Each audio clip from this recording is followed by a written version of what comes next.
Bayangin, kamu lagi tinggal di Los Angeles tahun 1942. Baru beberapa bulan sejak Pearl Harbor diserang dan semua orang masih tegang. Pokoknya suasana kota tuh penuh curiga. Lampu-lampu dipadamkan tiap malam, warga disuruh latihan evakuasi, dan pasukan militer siaga 24 jam. Nah, masuklah malam tanggal 24 Februari 1942. Awalnya tenang-tenang aja, tapi tiba-tiba sekitar jam 2 pagi, siren meraung, bukan kayak alarm biasa, ini alarm serangan udara. Orang-orang langsung panik, keluar rumah sambil menatap langit yang gelap gulita. Dan yang bikin heboh, tiba-tiba langit jadi terang sama lampu sorot militer. Lampu-lampu itu kayak laser raksasa yang muter-muter cari sesuatu di langit.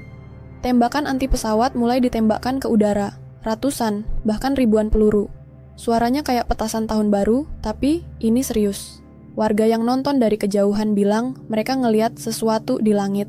Ada yang bilang kayak pesawat, ada yang bilang bentuknya aneh, melayang pelan, tapi nggak jatuh walau ditembaki terus. Ada juga yang bilang itu cuma bayangan awan atau pantulan cahaya. Selama lebih dari 1 jam, pasukan militer nyerang langit. Tapi, setelah semuanya selesai, nggak ada apa-apa. Beneran, nggak ada pesawat yang jatuh, nggak ada puing, nggak ada tanda-tanda serangan musuh. Cuma ada rumah warga yang rusak karena peluru nyasar, beberapa orang meninggal karena panik atau kecelakaan, dan ratusan orang yang bingung campur trauma karena nggak ngerti barusan itu apa.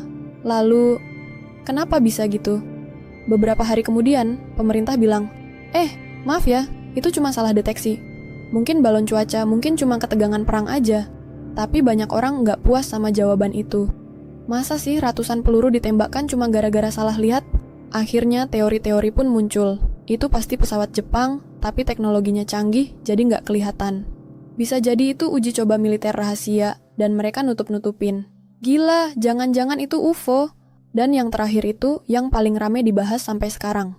Dampaknya, lumayan gede juga. Banyak warga makin takut, makin curiga. Militer dikritik habis-habisan karena buang peluru mahal-mahal tapi nggak jelas nembak apa.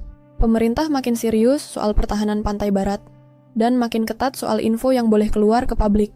Dan tentu aja, insiden ini jadi inspirasi buat banyak cerita fiksi, dari film invasi alien, sampai teori konspirasi tentang teknologi rahasia. Jadi gitu ceritanya, Battle of Los Angeles bukan pertempuran kayak di film perang, tapi lebih kayak malam penuh teriakan, peluru, dan tanda tanya yang masih nggak kejawab sampai sekarang. Lucu ya, satu malam di langit Los Angeles bisa bikin kita masih ngomongin hal ini puluhan tahun kemudian. Kalau kamu yang lagi nonton dari atap rumah malam itu, kira-kira kamu bakal percaya itu apa?